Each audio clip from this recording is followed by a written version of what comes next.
Ouais, bah, je m'appelle Petit Rapace et j'ai 25 ans et j'ai fait au label du coup j'ai commencé la BD il y a 3-4 ans. J'ai fait une première histoire qui est sortie très récemment en fait, 4 ans après que je l'ai faite dans le dernier Lowrider, le Lowrider 3 qui est sorti le 25 octobre. Et avant ça, enfin du coup après ça plutôt, j'ai fait une histoire dans le Doggy Bags 17. Puis j'ai amené mon univers là de Slum Kids dans le Lowrider 2, dans une histoire courte qui était censée poser les bases un petit peu de l'univers que je développe dans Slum Kids tome 1 là, qui est sorti le 30 août. Et voilà. En fait quand je suis sorti j'ai fait une école d'art où j'ai fait une formation de dessin animé. Et quand je suis sorti de l'école, j'ai envoyé direct un dossier à Aaron pour en fait le projet de Slum Kids. Parce qu'en fait ce qui est drôle c'est que mon court métrage de dernière année en école de dessin animé c'était déjà Slum Kids. Donc c'était déjà un peu ces persos là, ils ont évolué visuellement et tout, mais l'archétype des persos c'était le même. Et du coup c'est un projet que j'ai depuis genre je sais pas genre 6 ou 8 ans, un truc comme ça. Et du coup voilà, j'ai envoyé ce dossier à Aaron en sortant d'études et sachant que lui m'avait déjà repéré vite fait sur les réseaux, il m'avait envoyé un message mais j'étais en train de faire le court métrage, du coup je lui avais dit bah tout de suite j'ai pas le temps, tu vois. Et du coup j'ai attendu 1 an qu'il me réponde parce qu'avec tout le taf et tout, la transition en Camaro et de Sèvres et tout, bah c'était compliqué. Et du coup 1 an après il est revenu vers moi pour qu'on bosse ensemble. Et du coup on a commencé par l'histoire Red Room là qui est sortie dans le Lowrider. Et voilà. En gros c'est pas un univers post-apo contrairement à ce que certaines personnes peuvent penser. J'en dis pas trop sur l'univers parce qu'il y a des trucs que je développerai dans la suite vu que c'est plus ou moins une série. Mais en gros l'univers de base c'est trois gosses qui évoluent dans une décharge à ciel ouvert et ils doivent un peu se battre pour survivre. Et on se rend compte que malgré le fait que ce soit des enfants et qu'ils soient très jeunes, bah, ils sont obligés d'être violents et de faire de la bagarre pour s'en sortir et de voler et tout. Et montrer c'est un peu les produits de leur environnement quoi, ils sont obligés d'être comme ça. Et voilà, ça raconte leur péripéties. Un jour ils vont braquer des mecs et c'était pas les mecs qu'il fallait braquer. Et, il va y avoir des conséquences assez tragiques quoi. Ouais, bah, l'univers de manière générale, je voulais que ce soit assez c'est très imprégné de la culture street et tout de manière générale. Même l'univers au global, c'est pas dans une décharge mais ça fait un peu cité, banlieue et tout quoi. Et ça en vrai c'est un truc qui me parle à fond moi parce que je suis là-dedans moi personnellement quoi. Mais je fais pas de graphe mais j'ai beaucoup de potes qui font ça. J'écoute du rap quoi. Je suis un peu dans ce délire street et tout justement. Mais du coup ouais les personnes en soi je sais pas si ils font vraiment graphe mais clairement il y a cette culture là et cette imagerie là qui transpire un peu dans la BD. Ouais. Après pour les persos mes références c'est plus genre mes 2 maîtres entre guillemets dans le dessin c'est Akira Toriyama et Tezuka tu vois, du coup il y a vraiment cette influence là et puis aussi un peu je vais dire Cuphead pour résumer parce que ça représente bien tu vois tout le côté cartoon années 50 et tout ou genre les vieilles BD de Mickey même la jeunesse de Picsou de Don Rosa là, tout ça c'est des trucs qui m'ont influencé de ouf. C'est pour ça les gros yeux, le style cartoon et tout. La formation dessin animé aussi ça m'a fait ça m'a vraiment imprégné mon style de l'imagerie cartoon et tout. Donc voilà quoi. Mais en tout cas ouais pour répondre à ta question oui, cette culture-là, en tout cas, pas forcément le graphe en tant que tel, mais la culture street et tout, et le graphe, ça m'a influencé. Ouais, ouais, je connais, mais non, pas du tout. Non, ouais, c'est vraiment débile, hein, l'origine story, mais en gros, je voulais qu'elle je cherchais des noms de dinosaures stylés, tu vois, pour lui donner un nom.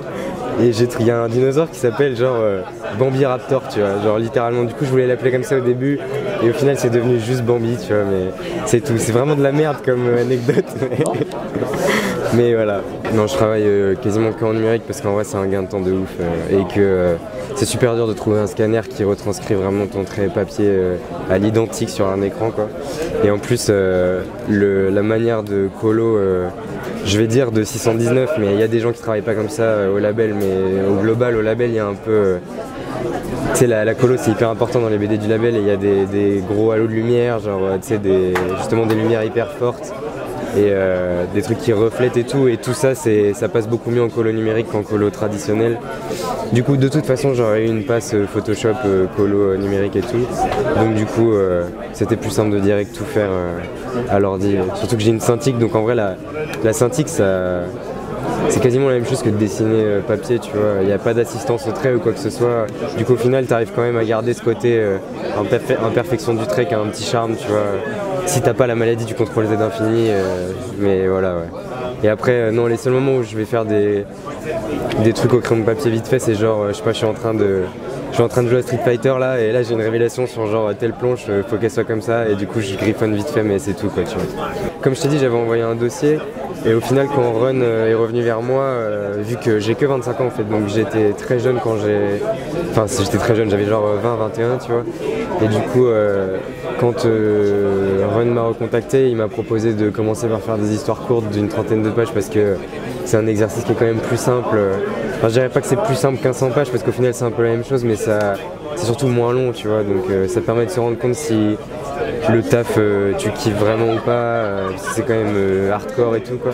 Et du coup j'ai commencé par les histoires courtes, et quand après du coup le Red Room et Ténéré, l'histoire que j'avais fait lors de Doggy Bites 17, quand la question s'est reposée de faire Slum Kids, là Ron m'a proposé, histoire de vraiment être sûr que je sois prêt, de faire une histoire courte de Slum Kids pour présenter l'univers aux gens et tout.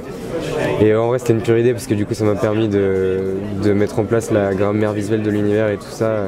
Et donc ensuite je suis passé sur le projet, mais du coup une fois qu'on a validé le fait que je commence à travailler là-dessus, bah moi j'ai fait un storyboard que j'ai envoyé à Ron et à Guillaume Saint-Gelin. Et du coup, ils m'ont tous les deux donné leur avis, Ron m'a fait des retours et tout. Et une fois qu'on était tous d'accord sur le story, bah là on passe à l'ancrage. Et pour l'ancrage et la colo, en vrai, je suis un peu en mode sous-marin pendant 1 an et demi où je fais ça tout seul dans mon coin, quoi. En slip dans ma chambre, tu vois. Et après genre, je pose les dialogues et tout, et genre, je renvoie à Ron. Et là, il y a une passe de correction. Lui, il fait lire aussi aux autres, un peu au boss de 119, là, Guillaume Saint-Gelin, Mathieu Bablet et tout ça. Et puis ensuite, moi en l'occurrence, j'ai juste eu à changer la dernière page de conclusion de l'histoire. Mais en vrai, c'était juste un détail, tu vois, c'était pas. C'était la même morale, quoi, juste ça changeait comment ça se passait, quoi. Et quelques dialogues aussi pour clarifier des trucs et tout. Sachant que Run, il est très attaché à comment toi en tant qu'auteur ta vision d'auteur, quoi. Du coup au final c'était juste des propositions, tu vois, ce qu'il m'a proposé de changer comme dialogue, et du coup j'ai quand même respecté ce qu'il voulait parce que l'expérience parle, tu vois. Mais ouais, parce que tout le monde me le demande, donc ouais, je pense, tu vois. Mais en fait l'idée avec Slum Kids, c'est de pas faire une série traditionnelle, quoi, c'est de faire vraiment une espèce d'anthologie. Du coup en fait le tome 2 ce sera pas la suite directe des aventures de ces personnages là, on va les retrouver dans la BD, mais le temps d'un chapitre, tu vois. Donc ce sera pas juste un clin d'œil, ils seront un peu plus importants que ça, mais ce sera pas les personnages principaux du tome 2. Et du coup chaque tome doit pouvoir se lire, se suffire à lui-même et se lire indépendamment les uns des autres. C'était ça l'idée de base, quoi. Enfin en fait je pense pas, mais sans rien spoiler, il reviendra.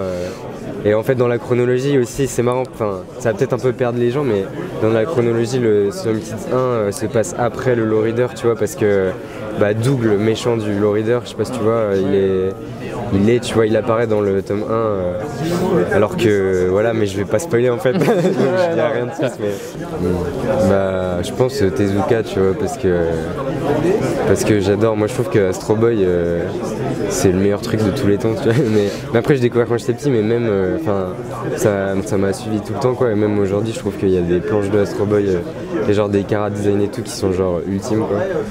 Et puis le mec avait l'air d'être un moine Shaolin trop stylé. Enfin je veux dire, je dirais Osamu Tezuka, quoi.